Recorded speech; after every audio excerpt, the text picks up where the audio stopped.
नमस्कार D doctor में आपका स्वागत है। मैं हूं डॉक्टर चंदन और आज हम बात करने वाले हैं उन बच्चों के बारे में जो बिस्तर पर रात को पेशाब कर देते हैं। और ये एक बहुत बड़ी परेशानी होती है माता पिता के लिए या अदर केयर गिवर्स के लिए, जो इस बात से बहुत परेशान रहते हैं कि बच्चे ने रात को पेशाब कर दिया है, उससे पूरा बिस्तर खराब हो गया है, घर का माहौल भी डिस्टर्ब हो जाता है। देखिए, सबसे पहली बात जो आपको समझना चाहिए कि ये बच्चे का फॉल्ट नहीं है और इसके लिए बच्चे को दोष देना, उसको डांटना फटकारना बिल्कुल ही गलत बात है और ये गलत असर पैदा करता है। आपको बच्चे को डांटना फटकारना नहीं चाहिए और उसको उसके लिए दोष नहीं देना चाहिए या उसको पब्लिकली या घर में या फैमिली में दूसरे लोगों के सामने उसको शर्मिंदा इस बात के लिए नहीं करनी चाहिए। दूसरी बात यह है कि ये काफी कॉमन है। अगर 5 साल के तक के बच्चों में देखें तो 15 से 16% बच्चों में ये पाया जाता है। अगर आपका बच्चा छोटा है, 3 या 4 साल के आसपास का या 5 या 6 के साल के आसपास का भी है, तो धीरे धीरे संभव है कि वो ये करना छोड़ दे और कुछ समय के बाद उसकी ये आदत खत्म हो जाए। अब कई लोग हमसे ये पूछते हैं कि आखिर जो बच्चा रात को पेशाब कर दे रहा है उसका क्या कारण है, क्या इसको कोई बड़ी दिक्कत है। तो देखिए, सबसे पहली बात तो मैं आपको ये बता दूं कि कई बार क्या होता है कि बच्चे का जो पेशाब वाला सिस्टम है वो जब डेवलप हो रहा होता है तो उसकी डेवलप होने में थोड़ी सी देर हो जाती है। कई बच्चों का वो थोड़ा देर से डेवलप होता है और इस वजह से बच्चे को उतना कंट्रोल नहीं होता है और बच्चा जो है रात को पेशाब कर देता है। कई सारे बच्चों की नींद इतनी गाढ़ी होती है कि इस वजह से उन्हें पता नहीं चल पाता है और वो रात को बिस्तर पे पेशाब कर देते हैं।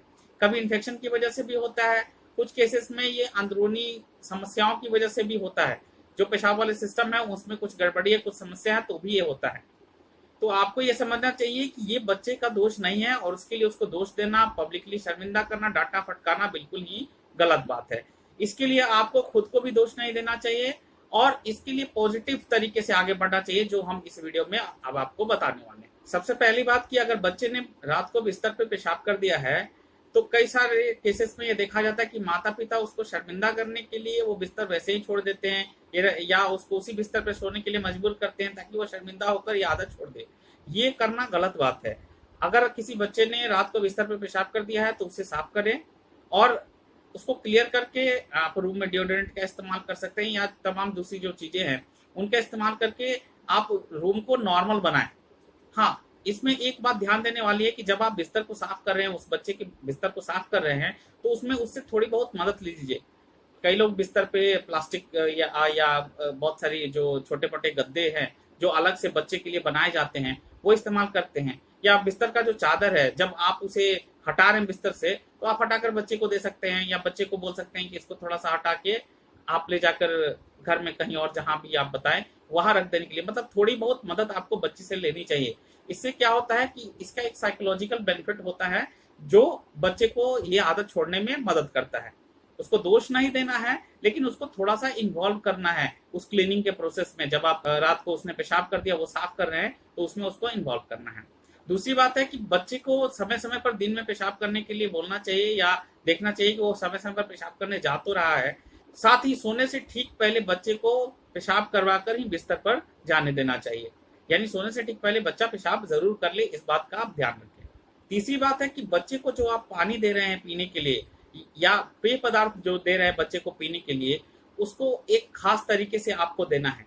वो खास तरीका क्या है कि मान लीजिए अगर उसे 20 ग्लास पानी की जरूरत पड़ती है या 20 ग्लास पेय पदार्थ लेता है बच्चा, पानी और पेय पदार्थ मिलाकर 20 ग्लास अगर वो लेता है, तो इसका 80% भाग जो है, यानी मान लीजिए अगर 20 ग्लास लेता है तो 16 ग्लास, तो 16 ग्लास को आप 2 भाग में डिवाइड कर दीजिए तो 8-8 ग्लास हो गए।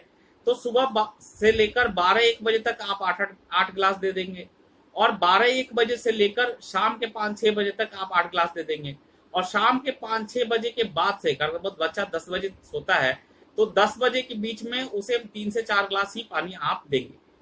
मतलब सुबह से लेकर शाम तक 80% पानी का जो अमाउंट है वो आप उसे दे देंगे और जो 20% अमाउंट है, जो 20% हिस्सा है पीने के पानी का या पेय पदार्थ का, वो ही उसे शाम को देंगे। अगर सीधे शब्दों में अगर कहा जाए तो आपको शाम को पानी उसे कम देना है। इतना कम नहीं देना है कि बच्चे को पानी की कमी हो जाए, लेकिन पेय पदार्थ या पानी जो है वो उसे शाम को कम देना है, उसकी अधिकांश मात्रा आपको दिन में दे देनी है। चौथी बात है कि बच्चे को बहुत मीठी चीजें ना दें। अगर कोई बच्चा रात को बिस्तर पे पेशाब करता है तो उसे बहुत ज्यादा मीठी चीजें उसे नहीं देनी चाहिए, बहुत ज्यादा शुगर वाली चीजें उसे नहीं देनी चाहिए और साथ ही साथ उसको चाय कॉफी जैसे पदार्थों से भी परहेज रखना चाहिए। तो ये सब चीजें आपको नहीं देनी है। पांचवी बात है कि देखिए, नॉर्मली जो पेरेंट्स क्या करते हैं कि बच्चे ने रात को पेशाब कर दिया तो उसे डांटते हैं। इसका उल्टा करना है। उल्टा कैसे करना, मैं आपको समझाता हूँ। एक डायरी मेंटेन कीजिए, उसमें बच्चे से लिखवाइए कि किस रात उसने पेशाब किया है और किस रात उसने पेशाब नहीं किया। डेली बेसिस पर लिखवाइए। अगर कल रात उसने पेशाब किया तो आज लिखवाइए कल रात को उसने पेशाब किया है। अगर अगले दिन वो पेशाब नहीं करता है तो उसमें लिखवाइए कि आज मैंने पेशाब नहीं किया है।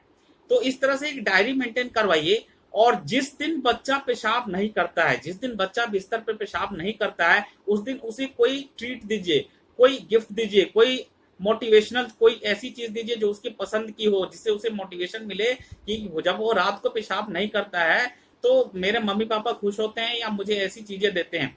तो डांटने का उल्टा करना है।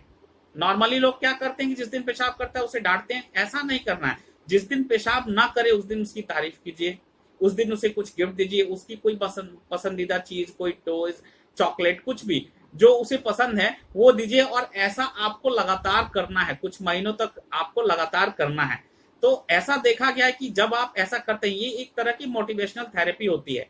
तो जब आप ऐसा करते हैं तो धीरे धीरे बच्चे में रात को पेशाब करने की जो आदत है वो धीरे धीरे कम हो जाती है, छूट जाती है। इसके अलावा कुछ और तरीके भी हैं, जैसे आप अपने डॉक्टर से बात करके, एक अलार्म थेरेपी होती है, उसमें बच्चे के जो अंदरूनी हिस्से हैं, जो पेशाब करने की जगह है, उसके पास एक अलार्म सेट किया जाता है। जैसे ही बच्चा पेशाब करना शुरू करता है वो अलार्म बजने लगता है।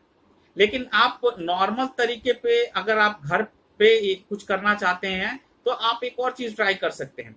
आप देखिए कि आपका जो बच्चा है वो कितने समय के आसपास में पेशाब करता है। जैसे रात को अगर वो 10 बजे सोने गया तो मान लीजिए वो 1 से 2 के बीच पेशाब करता है, तो आप उसे 12:30 से 12:45 के बीच उसे जगा कर आप अलार्म लगा दें। अगर थोड़ा बच्चा बड़ा बच्चा है तो उसे खुद बोल दें कि वो अलार्म लगा दे, और 12:30 से 12:45 के बीच वो अलार्म लगाकर उठे, पेशाब करे, फिर आकर सो जाए। तो इस तरह से क्या होता है कि उसमें रात को पेशाब करने की जो फ्रीक्वेंसी है वो धीरे धीरे घटती चली जाती है। और इसका कुछ केसेस में अच्छा बेनिफिट देखा गया है। साथ ही जैसे मैंने बताया, आप डॉक्टर से बात करके अलार्म थेरेपी भी स्टार्ट कर सकते हैं। आप बच्चे में और खुद में स्ट्रेस कम करने के लिए रात को डायपर इत्यादि भी इस्तेमाल कर सकते हैं। साथ ही अगर इन चीजों से कंट्रोल नहीं होता है तो आप अपने डॉक्टर से बात कर सकते हैं और वो आपको इसके लिए दवाइयां भी देगा। तो उम्मीद करूंगा इस वीडियो से आपने काफी कुछ सीखा होगा और आपको बहुत कुछ नया जानने के लिए मिला होगा। और अगर आपके घर में कोई ऐसा बच्चा है जो रात को बिस्तर पे पेशाब कर देता है तो उसकी थेरेपी में, उसके ट्रीटमेंट में इस वीडियो से आपको बहुत मदद मिलने वाली है। और इसमें जो भी बातें हमने बताई हैं उसे अगर आप फॉलो करेंगे तो बहुत सारे केसेस में आपको बेनिफिट होगा, आपके बच्चे को बेनिफिट जरूर होगा। इसके अलावा आपके मन में इस संबंधी जो भी दुविधा हो, जो क्वेश्चन हो, जो विचार हो, वो आप इस वीडियो के कमेंट में लिख सकते हैं या हमें the Indian doctor helpline @gmail.com पे भी भेज सकते हैं। हम उनका जवाब देने की पूरी कोशिश करेंगे। धन्यवाद।